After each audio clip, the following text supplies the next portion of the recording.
Morning, everybody. How are you? Glad to be back after a much needed break. Mark came out, had some fun, and now I'm back. So it's our first live show. I was going to go live yesterday on April 1st, but I guess there was some kind of a boycott or something going on. So I wanted to kind of honor that boycott and kind of stay off the airwaves, just to show YouTube that, look, we're not going to get pushed around anymore. We're pretty much done with that. And they're going to lose revenue if they keep picking on people that are free thinkers. So I wanted to put that out there, say good morning to all of you. It's morning for most of you around the world.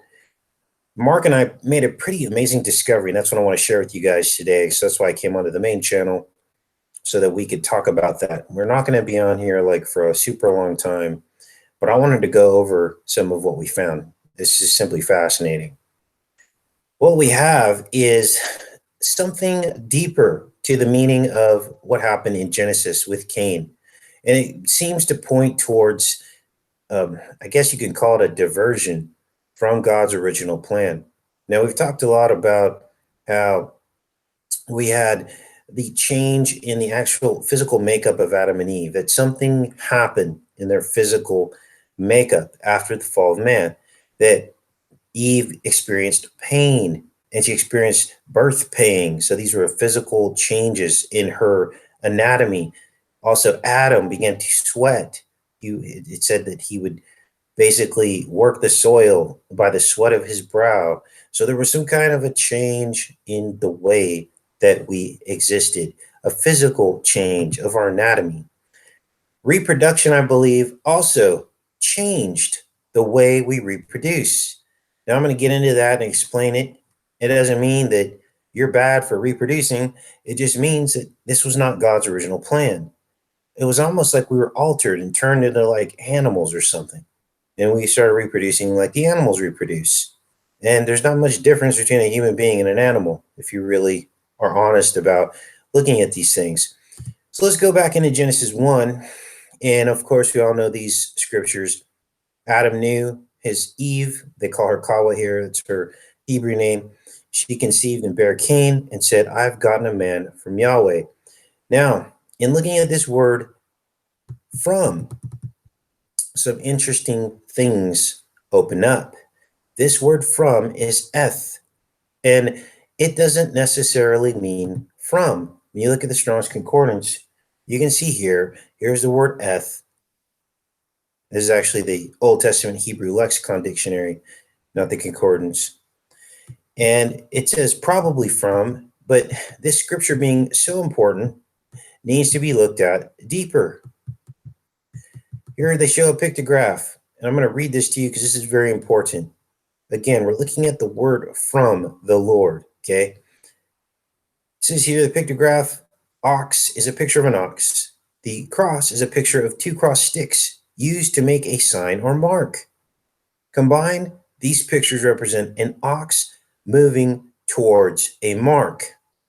So if you think about how an ox plows a field, they're explaining here that this word eth basically means that there is this viewpoint. There is a cross at the end of the field used when plowing a field with oxen, and the plowman drives the ox toward the distant mark in order to keep the furrow straight. So there's so much more to this word eth or from than meets the eye. And it seems to give us clues about deeper meanings. Not that this stuff didn't happen, and not that God wasn't talking about the ground, but there's more to it than that. I believe this tilling of the ground had to do with the seed of Cain, the actual bloodline of Cain, as well as the ground. So it says here, a traveler arrives at his destination by following a mark, which is that cross, this cross image here, which is the cross Christ would be crucified on later. You see how all this starts to tie together. Christ was the pure seed, Cain was the bad seed. So it says here, the traveling toward the mark, destination or person, the arrival of one to the mark. So it's like a coming together. A you is an individual who has arrived to a me. the coming towards a mark, a standard or flag with the family mark hanging as a sign, the plowing of the field, driving the oxen to the distant mark. Plow point, they call it. Now, when you think about this, we know that Abel was the keeper of the sheep. Okay, we know that Cain was a tiller of the ground. And so we have this juxtaposition. Abel, the keeper of the sheep, he was of the good seed. He was with Christ, the lamb, sheep, flock. These are all like the more godly side of it. Cain being a tiller of the ground, the connotation is of like reproduction, sexual sin, rebellion against the sheep of the pure bloodline. And so this is where we see this enmity start to arise. Cain was the first murderer, but it goes on because in the New Testament, Christ says, you are of your father the first murderer. And when he's talking to the Pharisees, okay? So when we look deeper into this word eth, it holds a much deeper meaning. We know that through the woman, the serpent entered the world. So the mark Cain probably received was the eth, the word commonly translated from the Lord. That was probably the mark, this cross-looking thing. And this was the two cross sticks to make a sign or a mark so that the farmers could make the furrow straight. And it also means against. If you look down in here, you see that not only does it mean going towards the cross, but it also is against. Let's do a word search for that so you guys can see that.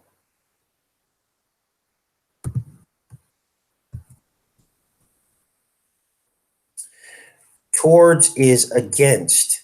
See this? Plowshare, coulter, sign, against, with, upon. So we have a precedent now in which this word could be translated as against the Lord. Now, this is crazy because it goes on so many levels, it's almost hard to explain. So you might have to watch this video a couple times. When this furrow is dug, okay, with the plow, it's just being pulled through the ground. That is almost a reproductive type of description, okay? So you almost have the furrow being like the phallic, you have, or the plow being the phallic, and the furrow being the womb, hollowed out, okay? The seeds dropped in. Now God tells Cain, after he kills his brother, he says, the ground that you till will be cursed, not yielding its produce. So nothing will grow in the ground. So what did that really mean? What are the deeper meanings of that? Well, the word produce, let's pull that up. Go down here.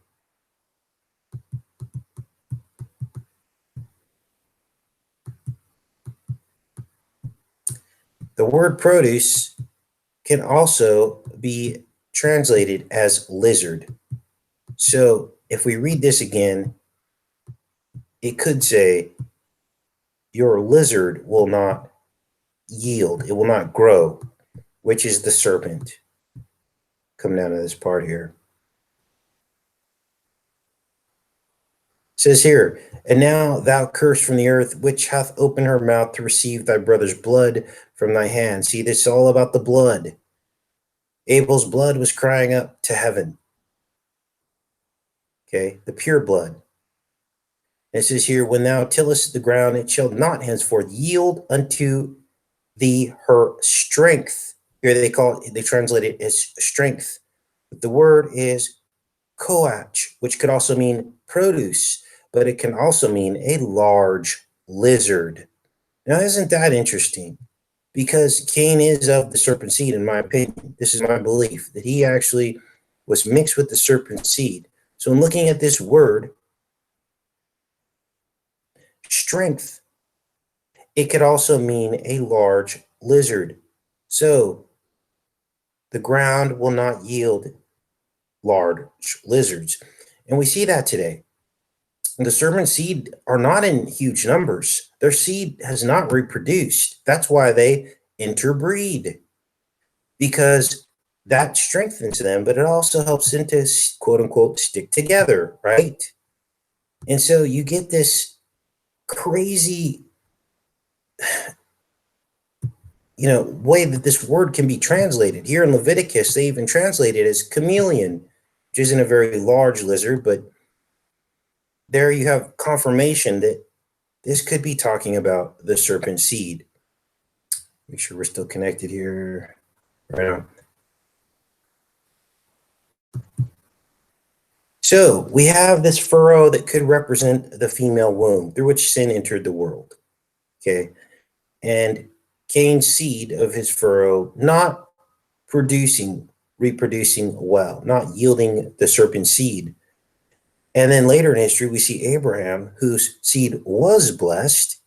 He was the pure seed, and God saying that his descendants would number in the sands of the sea and the stars of the sky. We did some videos on the sands and the sea and the stars of the sky.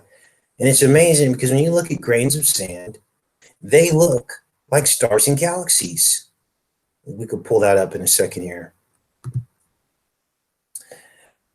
It's crazy because these grains of sand look like stars and galaxies. Grains of sand. And God knew that when he told Abraham that your seed would be like the grains of sand and the stars of the sky. How did he know when you can't see galaxies with the naked eye? But yet, here we are. You have these spiral mini seashells. They look like mini spiral galaxies.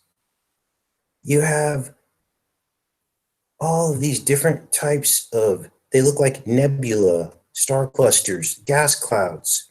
Here's a really good example of some microscopic sand particles that look like spiral galaxies.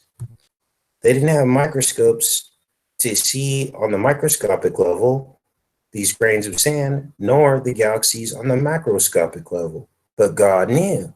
This was what proves God. These are the kinds of things atheists drives them nuts because they can't explain how God would make a comparison to the sands of the sea and the stars of heaven, knowing that they look very similar to one another. Now, let's keep going with this. So now we begin to understand that the curse of the ground really meant the curse of Cain's seed, the womb of his generations moving forward. Oh, I lost you guys. There we are. And also that God would not bless Cain's seed. And because Cain's seed was going to try to eradicate the holy seed. And that's exactly what he did. First, he killed his brother Abel. And this went on through time. The Canaanites attacking the Israelites, trying to ruin the seed of Christ to come. And so the seed of Seth, which was the second-born son, or I guess third-born after Cain and Abel, became the correction of the curse. His line would then establish Abraham and the whole lineage all the way down to Christ. So we see how this fertility applies to the land and the womb. So you have barren land and you have a barren woman, right? And when we see that Christ's seed yields salvation from the cross, which remember that word eth, from the Lord, means this distant cross used to make straight furrows. So now this gives a whole new meaning to the narrow gate. The gate is narrow. It's like a furrow. Okay, that word from or against. Okay, and so you have this mirroring as well. The word can mean exact opposites of what we're told it is. They're saying it's from the Lord, but it's really against the Lord. And maybe that was done on purpose so that we could all understand this duality world we live in, the seed against the seed. Everything's in opposites. Now, the Egyptians, of course, were the serpent seed line. Okay, they were the blue bloods. They were the ones that held God's holy seed in captivity.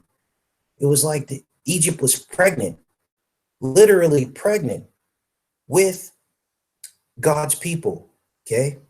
And then when God delivered them, like a delivery, right? When a child is born, they went out through the Red Sea. Now, the Nile is shaped just like this furrow, okay? This ditch that you dig with a plow and an ox looks much like a furrow. It also looks much like the Nile Delta, shaped like a V, okay? Which also represents like the shape of the womb, okay? So you have, it's like a holder. It actually holds something. And so then what you have is the serpent seed of the Egyptians establishing themselves in the Nile Delta, which is shaped like this furrow, imprisoning God's holy seed, basically pregnant with God's holy seed, the Hebrew Israelites. But then God delivered them from the dark seed. That is the amazing thing. They were born again. What do you mean? Well, they went through the Red Sea. It was parted. In other words, the water broke. And when you think about a womb, it's full of water and blood. And isn't it interesting that Christ's side was pierced, and out came what? Blood and water. He was divided, the same way Adam's side was divided when he basically gave birth to the woman through the miracle of God. So there's something about this side piercing. Now, this goes on because the Hebrews were in the wilderness for 40 years. Well, when a child is in the womb, they gestate for exactly 40 weeks before the woman gives birth to a child, a human child. So there's all these overlays, which are just, you can't explain them away. There's too many of them to count.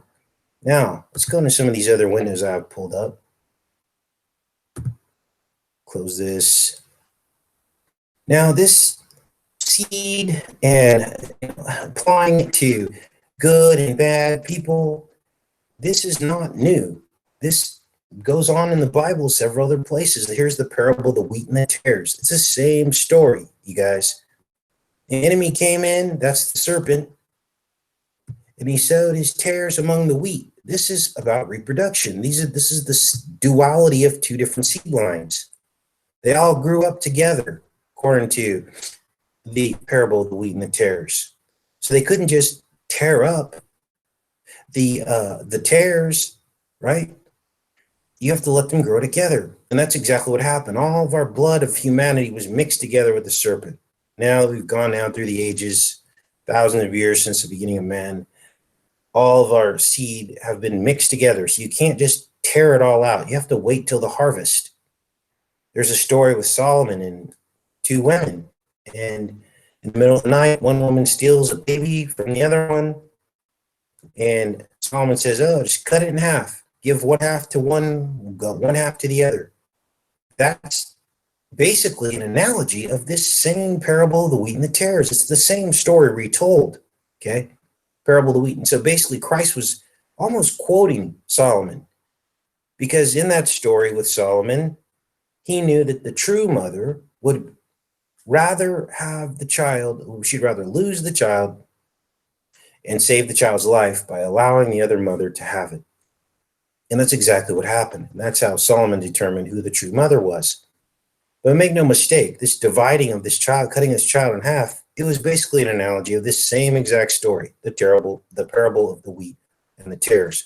This is fascinating because not a lot of people make these connections. And they mean something because it points back to this infection of the human race that occurred with Cain. So I got a picture here I'm going to pull up, because I think we just figured out as well, Mark and I were brainstorming all this, what this double cross means, okay? This is crazy. Let's pull this up here. What do we have here? This is Genesis 4. Oh, I think I did that twice. Let's do this.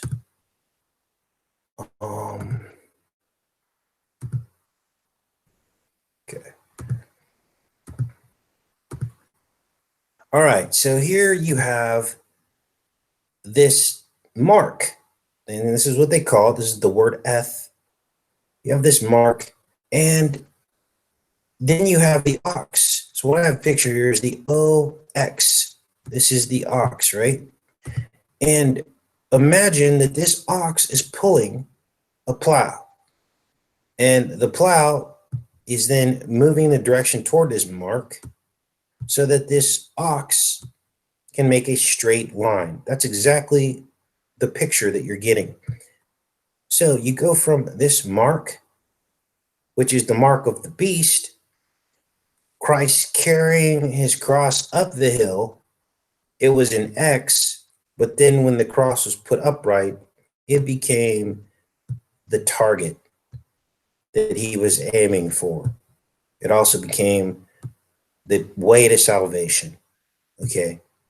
So you have the X, Christ being crucified, his beast body being crucified, releasing all of us from the curse. Now, the second line here you see beneath the cross, obviously, is the horizon. This is where Horus comes in. Horus, the horizon. And Egypt keeps you down in the dirt, in the cursed dust. You never get to the cross because they want you down here in the material realm. So this is how that thinking can double cross you. And this is where you get the double cross, which is the satanic cross, okay? Because it represents this lower part is the horizon, keeping you down in the dirt, the cursed dirt, right? So this makes a story, which is pretty fascinating. You don't want to end up double-crossed and in the grave. Now, there's scriptures in the Bible that talk about do not plow with an ox and a donkey. And so Mark and I dug into this.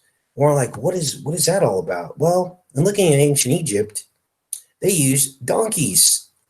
That was the prominent animal, even though they worshiped this ox.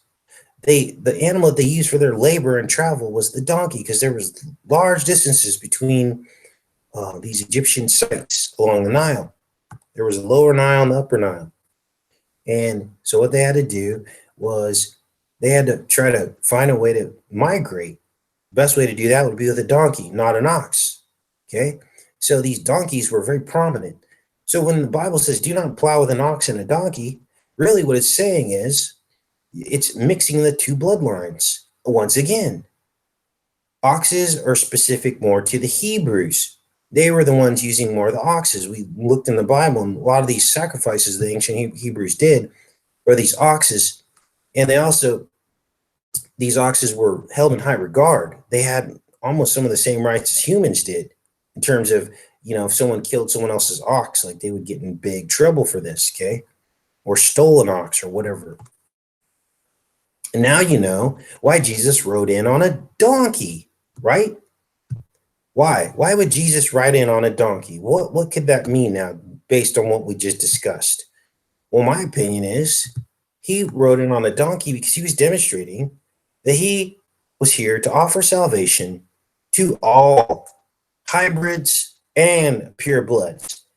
He was the conduit connecting those who believe in him. There was now an exit strategy for both sides, blue bloods and red bloods. This is why I tell you guys, some people, you know, want to criticize this channel and, oh, everything you're talking about is division. It's division. No, it's not division. This is the most unified message you could ever imagine. Doesn't matter what your blood is. Blue blood or red blood, it doesn't matter. That's why Christ came. This just answers all the other questions. It answers how these people maintain their power over all of us because they've interbred themselves in these bloodlines to deceive us, maintain control and power. They also have higher learning, higher technology, higher intelligence, fallen angel intelligence. And so they're able to deceive us on all these different levels using the media and all this stuff. So Adam was changed. He had to till the ground, right? So Adam had almost the same curse as Cain did. He was told in the book of Genesis that he would till the ground by the sweat of his brow, the thorns and thistles, right? With his altered body, his beast body that sweats, because apparently the connotation there is before that, he didn't sweat, right? Why would God say that you're going to sweat if that was just normal to do anyway. So it's basically suggesting that something changed, we are altered. And the act of physical sex was part of that curse. There must have been a different way we reproduced before that. So the ground that they talk about, this ground, this dust, was more, I believe, about a new form of reproduction, which is the beast mode, the beast dimension, okay? And again, I believe all this happened actually on a physical level as well, but there was so much more to it than we're reading about. And God can do that because he's amazing. He can take this stuff and, put it on different levels of understanding and different dimensions and deeper meanings because he's God. And we should never put that past him that he's not capable of that. Let's go back in here and see what you guys are up to. All right, so let's go in the chat here. You guys have any questions about this? I just wanted to get through this presentation with you guys and let you guys know what's going on with this. See if now this is the chi-rho. A lot of people believe that chi-rho was named after the Cairo, Egypt, right? And it shows an X and a P together. So let this load up here. This is the chi-rho. Now, this is often a symbol of Christ used by the Catholic Church. But I believe there's more to this. I believe this chi-rho has something to do with this letter or the KH, Cain, ka. It's the same sound. Okay. And here you have the ox. It's an X and a P. This almost looks like it digs a furrow. This almost looks like it could be a plow pulled by the ox. So if anything, this almost is like a mockery of Christ because it's the beast, right? Not the upright cross that releases us from the curse, in my opinion. So yeah, that's just pretty fascinating. All right, what else do we have here? Let's pull up these notes, see if I missed anything. I think that's about it, you guys.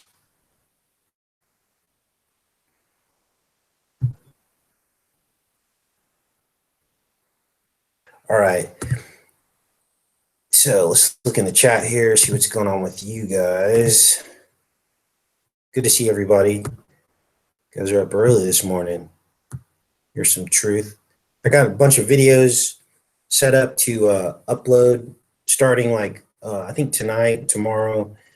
Some really cool stuff that I decoded on the Titans. This movie came out called The Titan, and it's about this guy and this team. Well, it's actually a team of soldiers that basically it's the whole catastrophic, the world's ending, we got to find another place to live. And they're like, instead of terraforming planets, why don't we terraform man? So they genetically modify this team of soldiers so that they can just basically go out into space and breathe on planets with very little oxygen and have superhuman strength.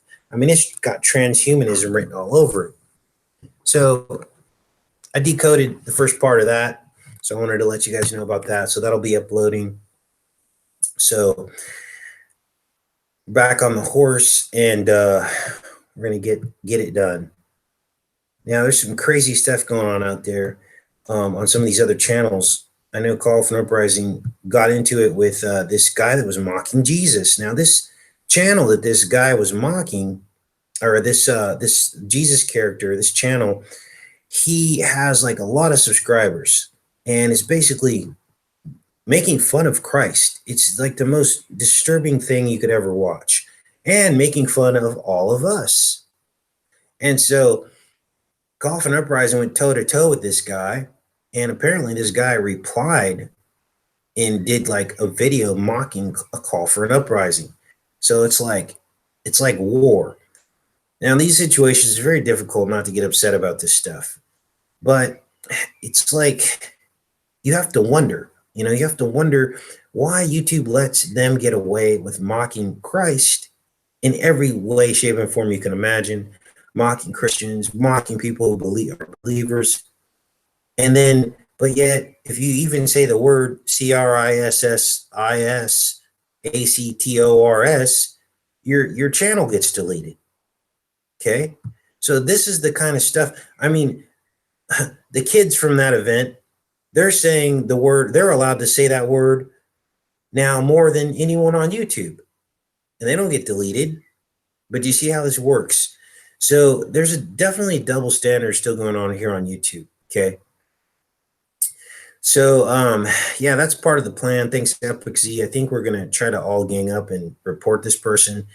What I'm afraid of though is I don't want this backlash to come back on call for an uprising, and then that guy sends all of his people to flag Call's channel, because Call's already been through the ringer with YouTube. He lost his channel. He never did get it back.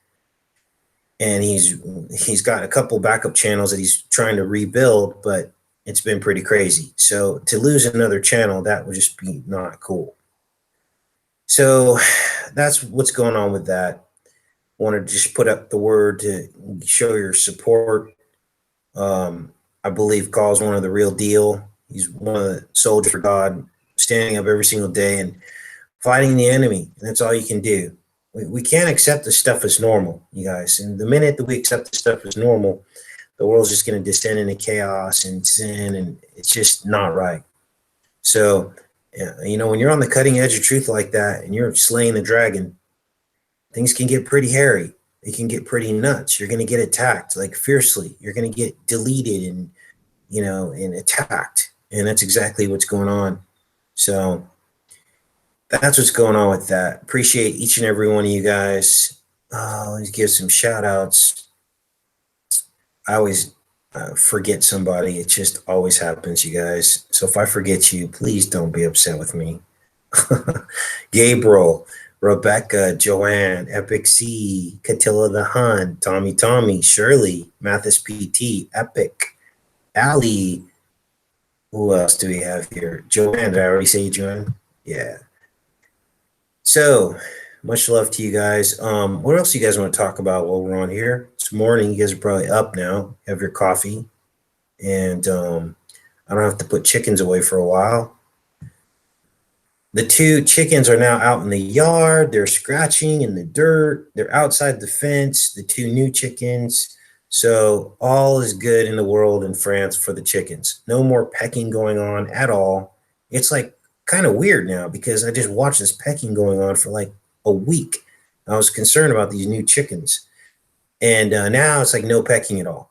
So the girls are kind of coming to their own and they're just chilling. So we have unity in the universe once again. I'm glad we made it through the whole Easter and all that. It's always a tough time because of all the lies and deception and all the people being asleep. And then you got these family events that you're kind of obligated to go to, and you got to put on a smile, and some of you have to do the Easter egg hunts and all this stuff, right? So I completely understand and I get it. I'm not living in it anymore, so it doesn't really affect me in terms of social pressure, but I totally get what's going on. So prayers to all of you guys for having to deal with that. And I'm glad you made it through it. And let's see, let's close up some of these windows. So I still have to finish up Titans. Let's do this. I'll pull up a screenshot of this. Hopefully this thing on this little lesson on Cain made a little bit more sense. Cain was not, he was cursed, but he was given a chance. God put a mark upon him.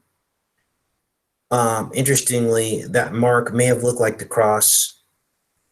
And he told Cain, if you do good, you'll be fine. Because it's not until you give in to sin that it will be crouching at the door waiting for you. Okay. So Cain was also, God said, if anyone kills Cain, they will be cursed. So you're not allowed just to go and kill people because it's about the harvest, right? Which is what it says in Matthew. You got to let everything grow up together until the harvest, because you can't tear a person apart who's mixed with 2 different bloodlines. You have to let them battle it out, good and evil, within inside of them, and choose good, just like God told Cain. So hopefully this puts another layer onto this. You know, there's a lot of different variations on the serpent seed, and sometimes I think that some people have done this doctrine a disservice by reading way too much into it and bringing other factors into this to almost discredit it. And so that's why I tell people, when someone says the serpent seed, don't just automatically assume you know what they're talking about. Listen to what they're saying, because there could be factors about what they're trying to say that have nothing to do with this. People will try to pull all kinds of stuff into this. Some people will say the human race is damned. Some people will say that anyone that has serpent blood is not going to make it to heaven. None of that's true, okay? Some people say that we ain't fallen angels or whatever. That's not true, okay? And sometimes I get lumped in with all of that, and that's where some of the attacks come in on this channel. Okay, so let's see. Here's Titan. I got it pulled up. I think I'm about halfway through it. They haven't quite made it to Titan yet. They're still training these guys and injecting them with all this blue blood and stuff, and they're starting to like develop all these symptoms. They're impervious to cold, which is exactly what hemocyanin-based organisms can do. These crabs and centipedes and lobsters, all these blue-blooded hemocyanin-based organisms are impervious to cold. That's one of the qualities of a copper-based blood, okay? And I wouldn't be surprised if we saw some copper references in the remainder of this film. I haven't seen it yet, but I'm going to be looking for it, because they would love to do that. They even inject them with this bluish blood, and she looks at the blood under the microscope, and the blood turns from red to blue. It's unbelievable. It's sitting here right in our faces, okay? This bloodline thing. Very few people want to admit what's going on.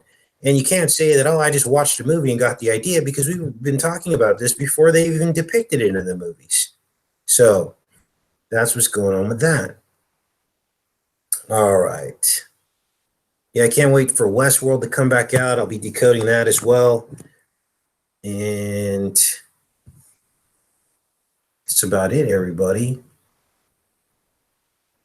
Denise asked, do you have good friends, supportive friends in France? Yeah, you know, Mark's here. He comes, and that's cool. He comes probably once every 2 or 3 months. It's a long trip for him. He's got to do like an overnight ferry, and then he's got to drive 4 hours.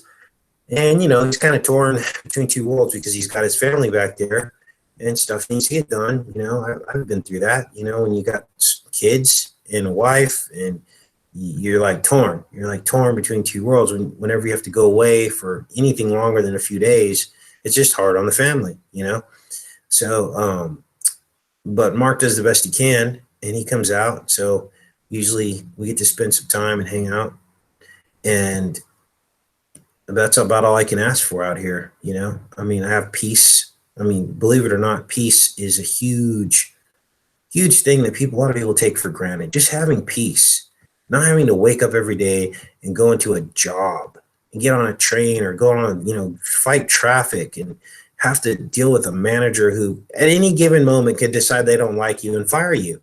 I mean, I don't know about you guys, but I've been laid off and fired so many times in my life for no reason. And I'm a little like, I got a little bit of PTSD from it.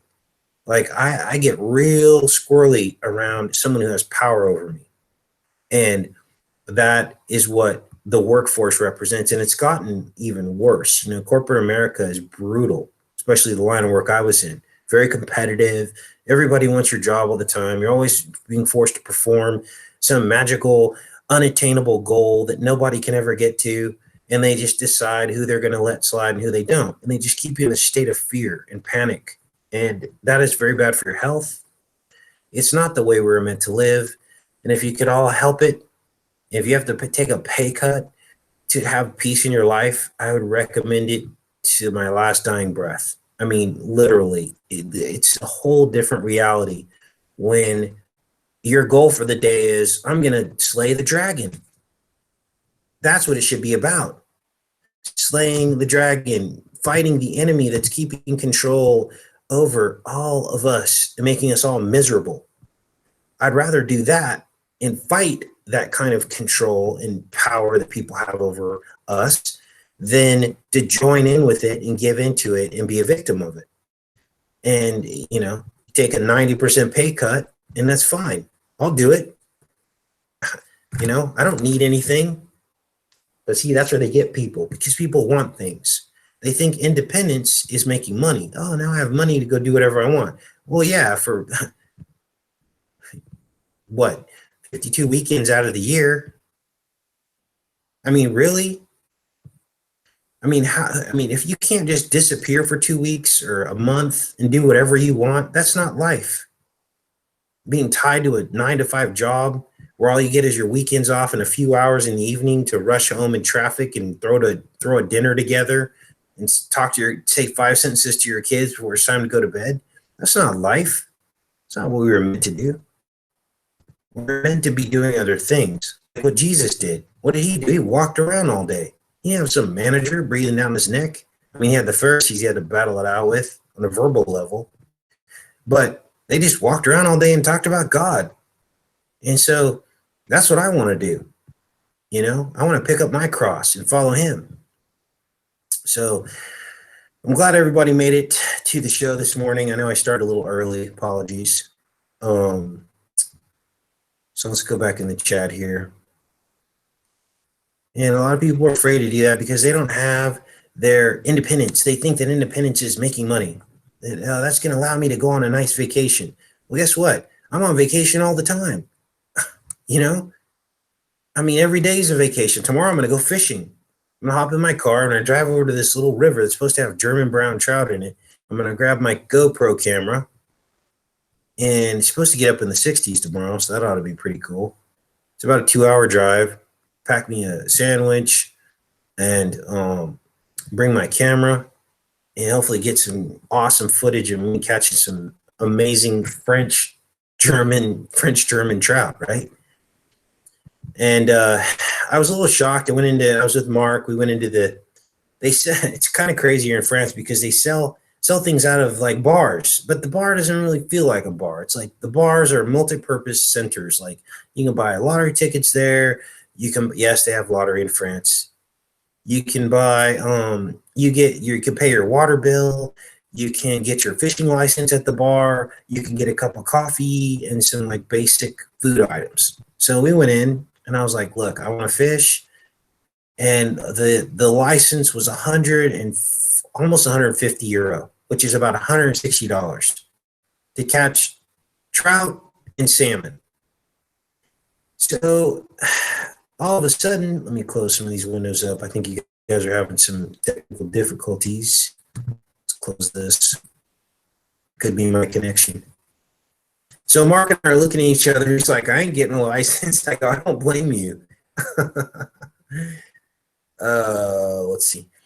And I go, well, for $160, $70 for the year, that means that when I throw my pole in the water, that should mean that I should catch fish in like 5 minutes, right? Wrong. So we went to a couple different spots. We threw out, and you know, we waited like half an hour. I had some night crawlers, had really good baits, really good pole setup, and we got nothing. And he's like, dude, I can't believe it costs $180 just to get a chance to catch a fish. Unbelievable. So there's that. So, but I got a different spot that I know has fish in it, and the weather's going to be good, so I'll be able to like stay out pretty much for like most of the day, and I'm going to just try to nab something, and I think we got a pretty good chance at it. And I told Mark, I said, look, if I don't catch anything this season, like at least like 5 fish, I'm not buying a license next year, and I'll just find something else to get into. Maybe I'll get into this wood shop and start cutting pieces of wood and making cool things. I don't know. I'll have to find another hobby while I'm here in France. But I'm a pretty good fisherman, so if there's any fish in there to be caught, I'll catch it.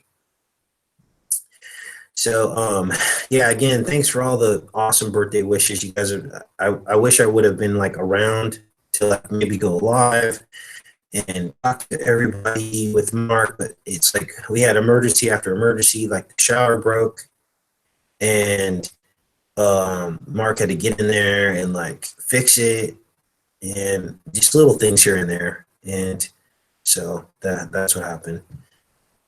Let's see here.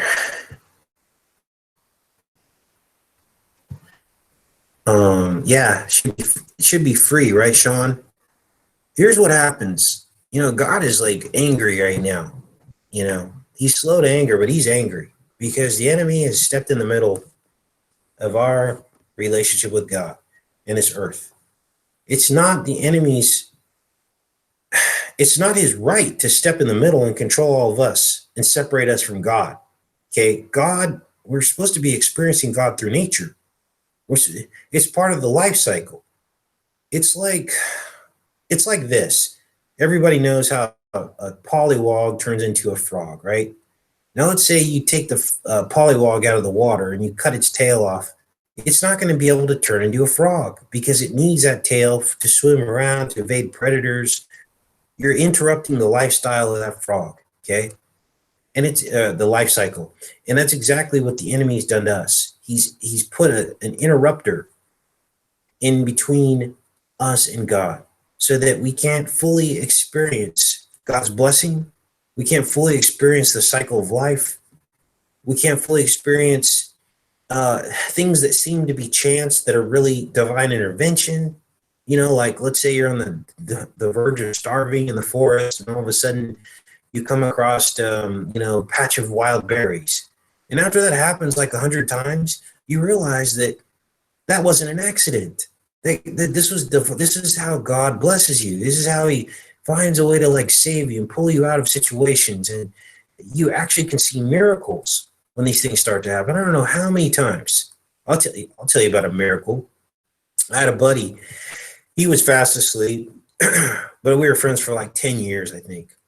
And he was always too drunk to like know anything or see God or learn. He was one of those guys. He would get his social security check and he'd go to church when he felt like he did something wrong, and he would give the pastor $100 bill or something, right? And he made sure everybody saw him put this $100 bill in the basket. And then he'd come away, and then he would expect God to bless him. He's like, I supported God and the church, and now God's going to bless me, right? And I'm like, it doesn't work that way, dude. God doesn't need your money. He needs actions. And you giving away your money to a church and a pastor ain't helping anybody. All it's doing is creating more Joel Osteens. We get disconnected. So you got to wonder about this stuff. Hold on, let's let this connect back up here, you guys. Okay, there you are. And so I would tell this guy, I was like, dude, God's talking to you in your face. You're not seeing you're not hearing him. You're not hearing him. And I don't know how many times I was out on the river with this guy. And, during the summer up at, I don't know, some of you know the Bakersfield area, there's the Kern River, the mighty Kern River. And they stock that river with lots of trout, and there's camping. If you're ever in that area, it's something really fun to do. I wouldn't recommend going in the middle of summer.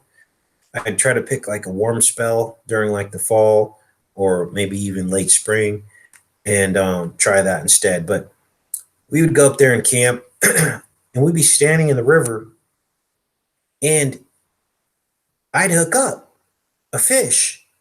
Well, he at the exact same time the fish would hit my lure or my bait, he would get a hit, and he was literally standing about 30 yards to 50 yards away from me, upstream or downstream. Now, how do those two fish know to bite at exactly the same time? That's not an accident. This hasn't happened just once or twice. This happens in rivers.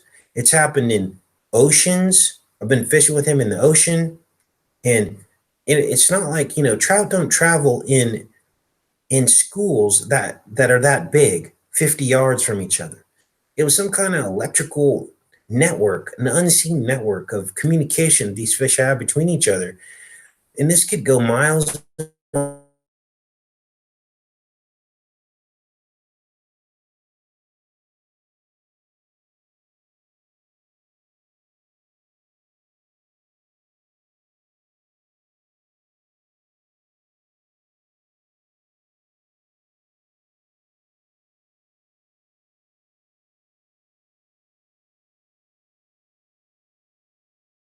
catch back up. Uh-oh.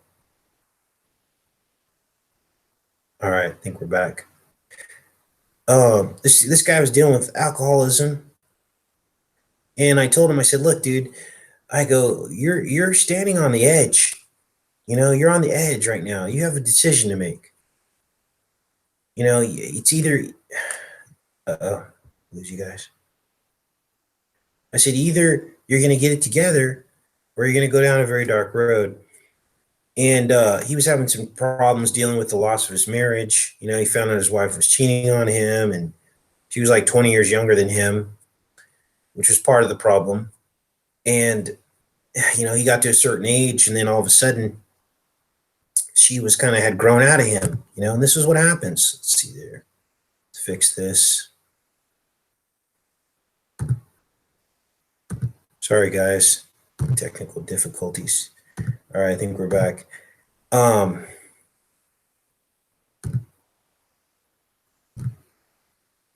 right. And no sooner had I said that, some drunk guy from, I don't know where this guy, he was like from Australia, comes walking. We were standing on a 200-foot cliff. Any of you that have been to Shell Beach, California, you know about those cliffs at Shell Beach, California. It's near Pismo Beach. That's where I used to live. I used to live there, and we'd fish those cliffs at least once every week, once every couple of weeks, right? And it was kind of an epic thing because we would throw this bait down off of this 200-foot cliff, and then we had these long poles, and we'd pull up these fish from that far down, and, you know, on these rocks and seaweed, and it was just like an epic battle. We get people watching us. It's amazing. There's a lot of people like hated us, right? Because we didn't like fit into the landscape, because there's like multi-million-dollar homes right on that cliff, right? And right across the street, there's a couple guys and in sweats, and, you know, just pulling fish out, and they're beautiful coastline, right? They can't stand, even though the Native Americans did this. But see, this is where the world's headed. They got people brainwashed into thinking that there are certain things we shouldn't be doing. And it's sad. It's really sad. And we get heat from these people. They're like, they just wanted us to be gone. They didn't want us there. And so then we would pull these fish out. Well, anyway, some guy walked up. He was really drunk. And I was like, wow, that kind of looks like my friend used to be, or was, or is at times. And this guy almost fell off the cliff. And this was right after I just got done telling my friend about, hey, you're at the edge of a cliff right now. So he didn't get it, though. I'm like, dude, this is a message. You know, this is God trying to tell you something. And so it's just crazy, all these things that happen in this life. And what the enemy's trying to do is surround us. He's trying to like cordon us off, surround us, corral us into this existence where we don't see or feel God. That's what his stated goal is, so that you can wake up one day and deny God. Okay. You know, I hear stories from people that have turned their back on God. And the most common story that I hear is, God didn't save my mother or father when they, you know, got sick with cancer and died, and they suffered. And if there was a God, he wouldn't let these people suffer. And I thought to myself, if I was dying of cancer, the only thing I would be concerned with the loved ones around me, is I would be telling them, if there's anything that you do when I die, it's not to stop believing in God. So then I wonder, the people who are dying of cancer, if they're not, you know, communicating that message to the loved ones around them, and let's say they're atheist, of course that's going to reinforce the atheist ideology. But can you imagine what a testament to a faith that it would be if a person that was dying of cancer and suffering never ever forsake God? Can you imagine how many more people would come to Christ when someone never turned their back, even when they're suffering? And that reminds me of the story of Job. And that's exactly what Job did. Job was on death's bed, and he could have easily turned his back on God, and he never did. I think that's why God put that story in the Bible, to put an answer to all of the things that people say about God, you know, when they try to mock God. God cannot be mocked, and it's all going to get handled in the end. And basically the theme of Job is, no matter what happens to your body, You have eternity. This is just a dot. It's a blip on the map. We think we know everything. We think, we can't, a little bit of suffering. We think that it's the end of the world and we get angry at God when he's got eternity waiting for us on the other side. It's the enemy that causes death. That's who all the death and destruction and pain and suffering is attributed to. God didn't have anything to do with it. But we're in a galactic courtroom and everything has to play itself out. And that's going to require some suffering. And so this is what we're dealing with, you guys. And in the end, it's all going to shake itself out. Just never, ever turn your back on God. Listen, if God wasn't real, all these people in these movies and television shows and all this stuff, commercials, they wouldn't be mentioning God every single chance they got. I was just watching this thing. This movie shouldn't have anything to do with God, right? The Titan, right? But it does. He talks about making man in his image. That's right out of the Bible. God says, I made man in my image. Well, this guy says, I'm going to make man in my image. Okay? They keep repeating these biblical themes. If they didn't believe in the Bible and they didn't believe in God, they wouldn't be repeating the Bible over and over and over again. And atheists watch this stuff and it goes right over their head because they don't have any knowledge of the Bible. They don't know. They're listening to basically a retold Bible story. The Titans were the fallen ones, the first generation of the seed of the fallen. These were the big ones. These were the ones that could have been 20 miles high. Okay. And they had superhuman powers. These were probably the Titans. And here they're retelling the story. Okay. So when it all boils down, always remember and never give up. Never give up. All right. Well, that's about it, you guys. If you feel moved to do so, and maybe this is the way we should do this, now it's time to do a little activism since you guys are all here. Katilla maybe can put a link. Oh, I might have links disabled on this. To go and flag this guy who's mocking Jesus on his channel, and he was attacking Call for an Uprising. So everybody go over there, flag all those videos as hate speech, because it is. If you're a Christian, this is offensive stuff. This is tantamount to like someone making fun of a Muslim or Islamic people or gays or whatever. But yeah, for some reason they get away with it when it's Jesus. No, they don't get away with it. So since we're all here, maybe what I'll do, maybe I'll link it. Well, a lot of you aren't on Facebook anymore. I was going to say I could link it on my Facebook. But Katilla, give us the, why don't you go ahead and give us the title of the video again? And everyone can search it here on YouTube, and then we can flag all these videos where they're making fun of Jesus. Channel's called Jesus Christ. Oh, wow. So the channel's called Jesus Christ. Why don't you give us the name of one of the titles of the videos? And that way, because there's probably a lot of channels called Jesus Christ. So once someone gets to the title of the video on that particular channel, then they'll be able to find it and they'll be on the channel, the right channel. Oh yeah, this guy was making fun of us. Oh man, it's horrible. It's kind of hard to watch, but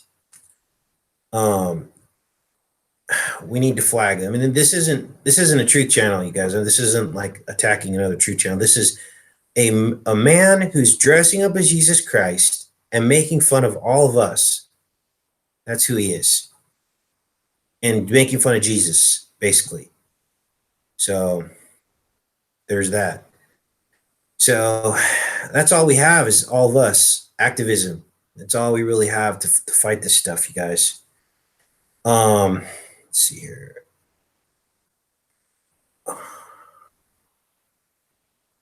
Yeah. Okay, so let's see here. Apparently this guy was threatening Call for an Uprising too. See if I can find the name of this channel. Yeah, that's the guy that a Call for an Uprising exposed. That's exactly it. Same guy. It's like a Jesus Christ channel. Let's see if I can get a link for you guys for this before we get off of here. Let's see here. Okay. Unreal. This guy's just unreal. So there's a video out called Jesus Gets Threats from YouTuber. That's probably the one that you want to find, search. Jesus Gets Threats from YouTuber. And in that video, they got social media links to this guy. He's at Twitter at SoCal Christ. So he's probably Southern California. SoCal Christ. Oh, wait. Oh, this is the channel. Oh, duh. Okay, so the name of the channel is called Jesus Christ. He's got 174,000 subscribers. So this guy's claiming that he got threatened by call for an uprising. Oh, I see what's going on here. Gosh, I'm so lost. I'm out of the loop. So the name of this guy's channel is Jesus Christ, and he's got his video has 6,000 views already. So that's probably what we need to do is go to that video. You could flag that, leave comments on it. Jesus gets threats from YouTube. Let's pull it up. I'll link it here. Jesus. Oh.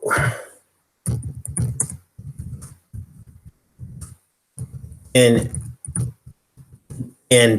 call did not threaten this guy whatsoever. Okay, here it is. Okay, so let's do this. Let's pull this up here. All Call did was do like a video on this guy. I'm not going to play this, so I'll get a strike. So look, this is the kind of stuff this guy's promoting. He's talking about masturbation. He's like mocking everything, right? Okay, let's all just thumbs this down like right now. Let me put the link in here. Control C. And he's just making a big joke out of all things God. We're going to look at his channel too, right here. Control V. You should have way more. Oh, that's Hangout link. We don't want that. Control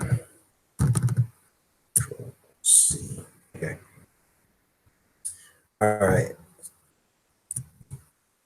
There it is. There's the link. Okay, so let's go to this guy's channel. Let me show you what got Call so upset about this guy. So this guy walks around in this Jesus costume, right? And he's got all these subscribers just making fun of Jesus. And so here's his videos, right?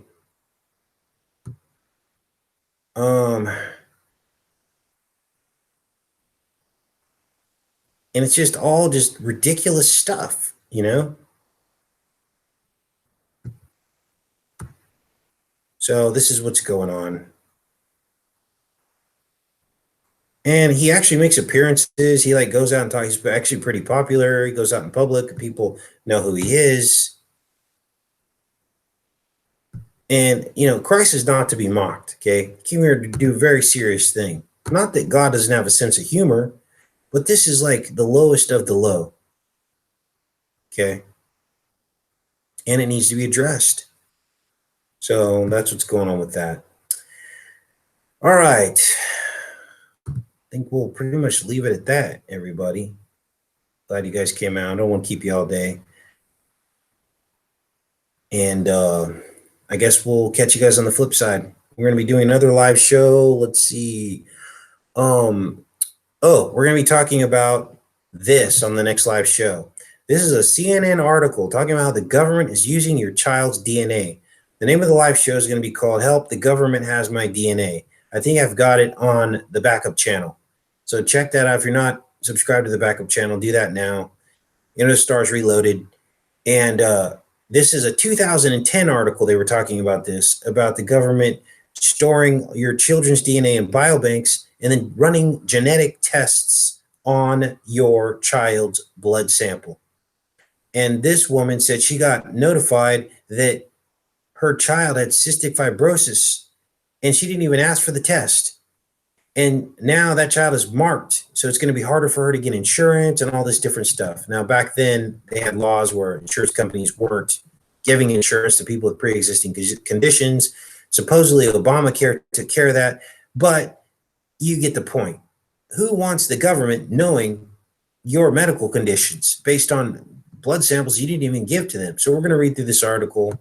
That's going to be tomorrow, I believe. I think I have scheduled for tomorrow or the day after. So this is very important because it goes back to targeted individuals. Anybody talking about targeted individuals needs to be talking about blood samples. Okay, the two go hand in hand. The targeting happens from birth, you guys.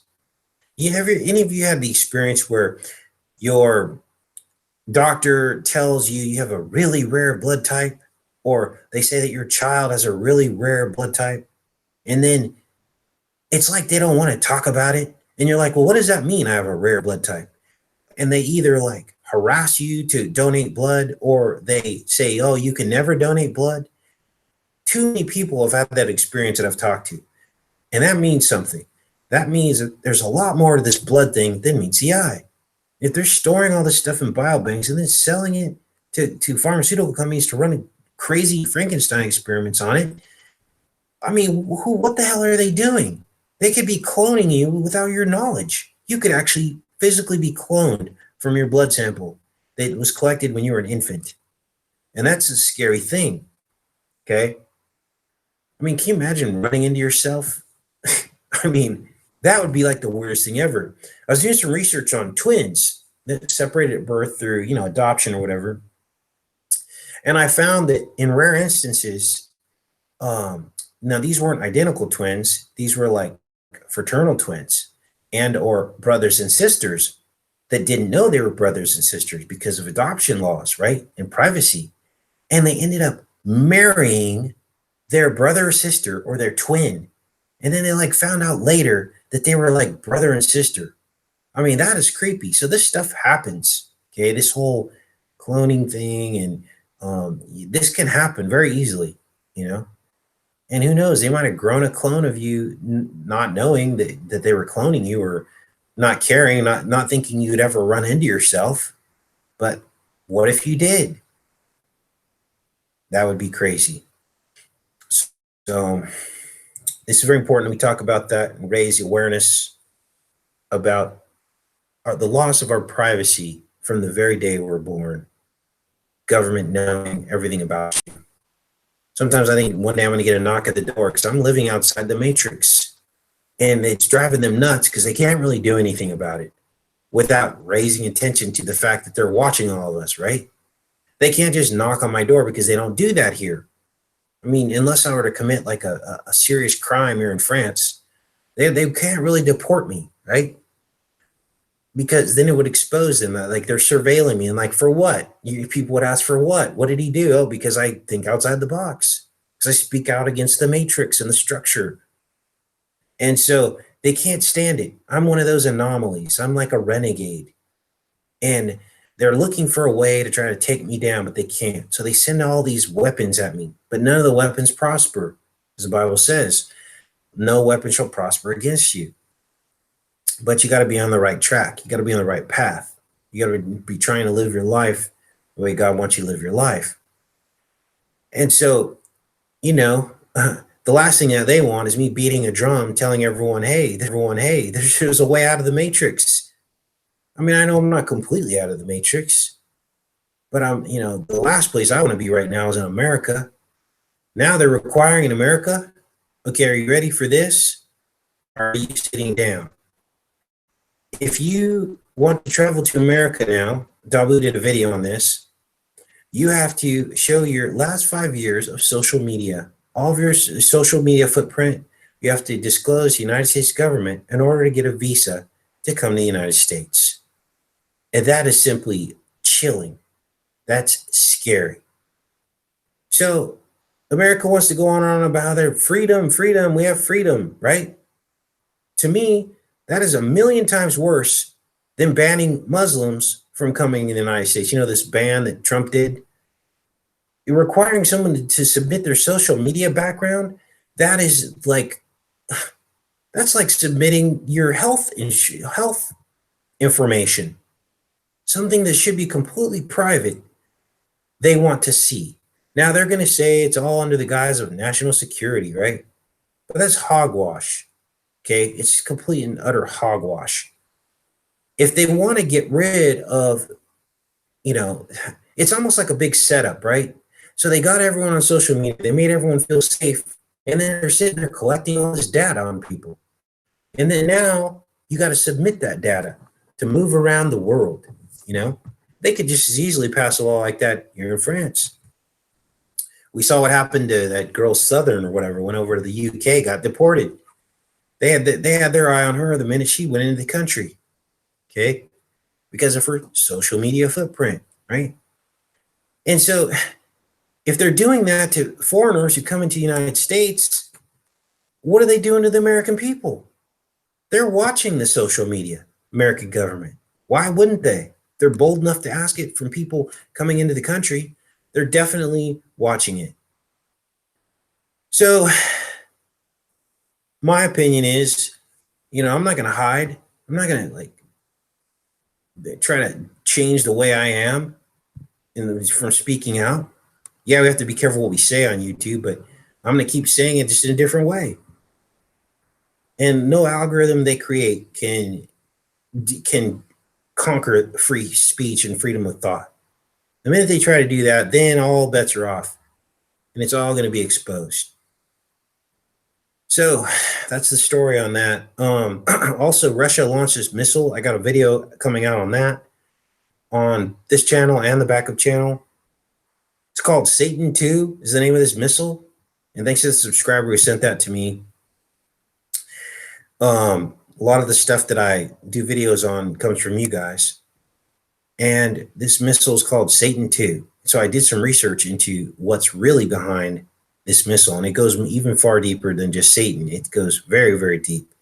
There's actually links to Iran and the Nephilim, giants. All this stuff is linked into the name of this missile that supposedly can fly over the Arctic, where the U.S. will be defenseless to try and stop these missiles. It's outside of the U.S. defense system. And that's why you've seen Russia with this presence up in the Arctic. They also said they could fly it over the South Pole as well. So there's something really weird and strange going on, and they're doing it in plain sight. Most people don't have the discipline to follow it all and to watch it and understand what's really going on. Most people are locked in the matrix. They don't have time to research this stuff, nor do they care. They're too busy worried about holidays and, we get going jet skiing on the weekend with their family. Nobody really cares about what's going on. So they get away with just doing this stuff in plain sight, and nobody ever connects the dots. So that's what's going on with Russia and this intercontinental ballistic missile. So I'm going to cover that on a video. It's coming out pretty soon too as well. So what else? It's afternoon for me, so I'm kind of winding down. It's almost 5 o'clock. I'm going to let you guys go. Appreciate each and every one of you. Hugs to everybody. Stay warm. Hopefully I get some fish footage tomorrow for you guys. Let's hope. If not, I'm going to be very upset. So I'll catch you guys on the flip side. Much love, everyone. Take care and be safe.